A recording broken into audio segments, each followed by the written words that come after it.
long as we can spell it. Take the mic. Cool. Hello, everybody. I'm here to talk to you about leveling up by teaching others. To start off with, I'm Emma, my pronouns are she, her, and I've been a software engineer in the tech industry for around 4 years now. I currently work at Twitter, where I build reusable web product components for other teams across Twitter to use. I love all things front end, digital art, web accessibility, and I'm also a massive advocate for getting more women into tech.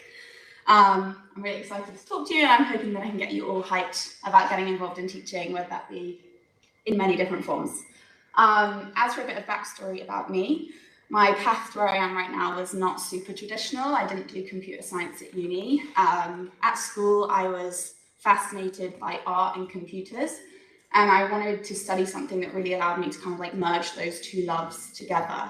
That led me to studying digital media at uni, and I really got to like explore that fascination. And my favorite class that I took was this one called Programming for Visual Designers, where I got to like build pieces of art from code. It was really cool. So that was using a library called Processing. I would check it out if you're into art and computers as well. Obviously with no computer science degree though, I've also had to self-teach a lot, and that's kind of what led me to wanting to help people who are in the same position that I was around 4 years ago. And it's also obviously what inspired my talk today. So to start, as a community, we are constantly advocating for others to learn to code. There are so many free resources out there, no matter what stage in your career you're at, whether that's like a beginner or advanced. And we all like to learn. That's why we're all here at this hackathon as well. However, we rarely talk about the huge benefits to being on the other side of that as the teacher. So I'm hoping to empower and encourage you all to get involved in teaching, whether that be to a class of students formally, with other industry professionals, or just with your peers like over this weekend.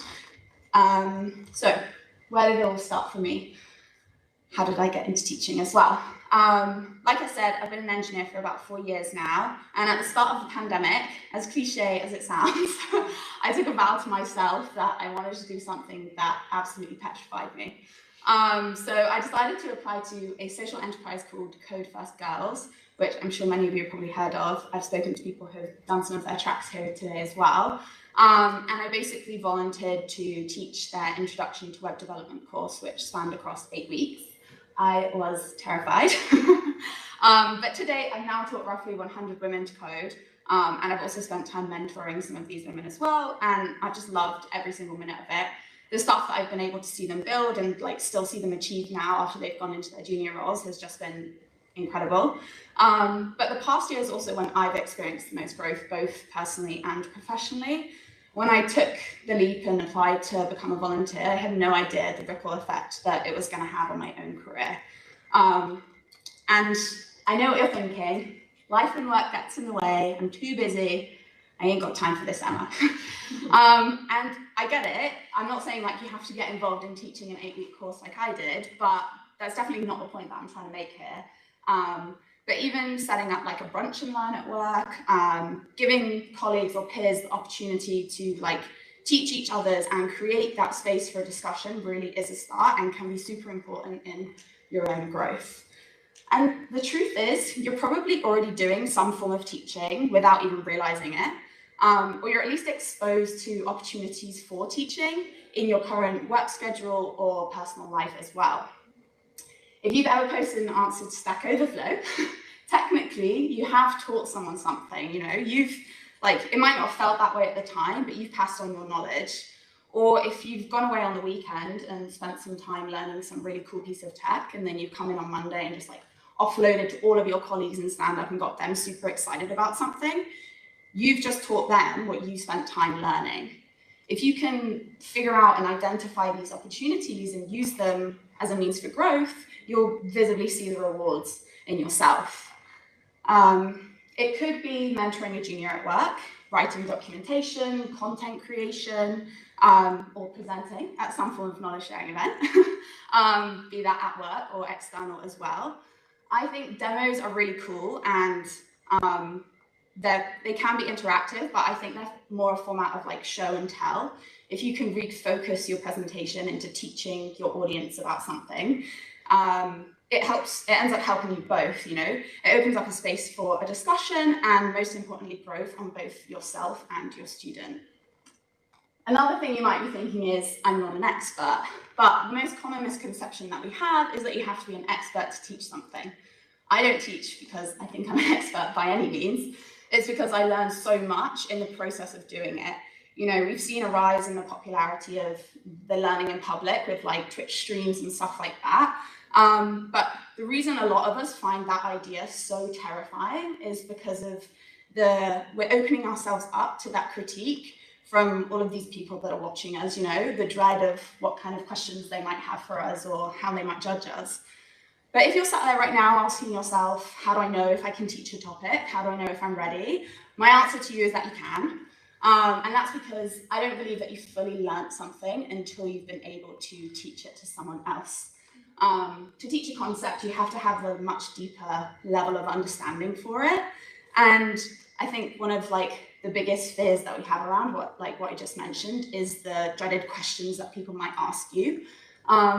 But if someone asks you a question and you don't know the answer to it, it's actually a good thing.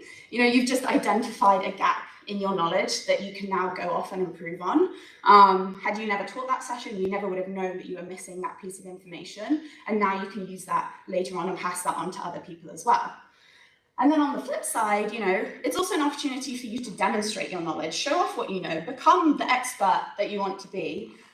This will do wonders for your confidence. If you look at me, like my ability to give this talk, I never would have done 2 years ago, but it's come from my growth and confidence from delivering content to 30 women staring back at me every week and me just having to get on with it. So it also helps you fight off that imposter syndrome. You know, you just taught other people something that they didn't know. Like you did that. You just helped them to upskill. And the truth is, you're not just helping yourself and those you're teaching. You're also helping those in your day job, because it's also going to have a massive impact on your communication. Because their questions might not be down to a gap in your knowledge or a lack of knowing something. It might be down to the way that you're communicating. So instead of explaining, you know, you do this, then that, put this over here, then do that, which can be pretty overwhelming if you have no idea what this or that is, you've made an assumption that the person you're teaching knows exactly what you're talking about.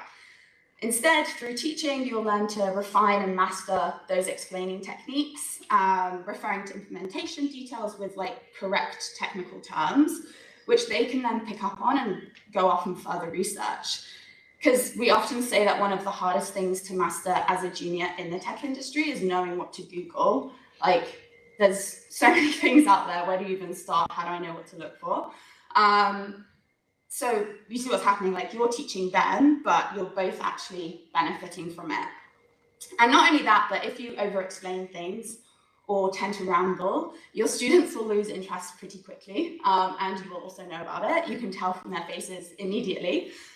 So this also helps you to learn to be concise when communicating with others, another skill which transfers directly into the workplace as well.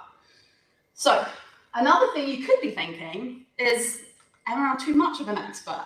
And I don't mean that in like an obnoxious, arrogant way. I really mean like maybe you feel too senior, or you feel like your time is better spent elsewhere for your own personal growth. And that's okay as well. But actually, as a leader, your job is to inspire. And you get to be inspired too by all of these students. That's the best thing I get from teaching others to code. It's the excitement and passion that I see bubbling out of these people as they realize all of the cool things that they can now go off and build. Not only that, but it gets me excited. You know, it reminds me why I do what I do. It gives me that extra drive.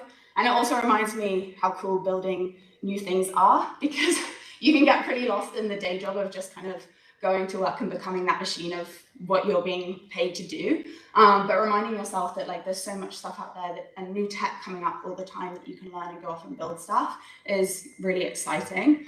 So yeah, you're all people who have influence. You can influence others within your workplace, and important changes can begin with you. If you start to want to teach, people around you will want to teach, and then everybody can get the rewards. You know, your teammates are your collaborators, they're not your competitors. Encouraging knowledge sharing and teaching each other, I guarantee your team will be much more successful. And not only that, but it will be a much better environment that you actually want to work in as well.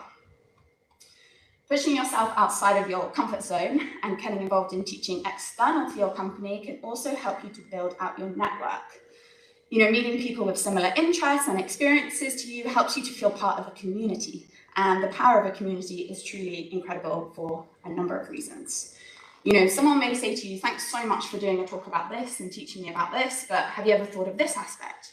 You might be like, I haven't, but I know somebody else who has, and you'll put them in touch. That same person will do the same back to you when you're looking for help. And being part of a community can also facilitate that real-time problem sharing and solving. You know, if you're working as a freelancer, it can be invaluable to have this network to reach out to for help, a second pair of eyes, or just to bounce some ideas off. It could even help if you're looking for that next special co-founder. You never know. But what a community can also do is help you to discover your passions.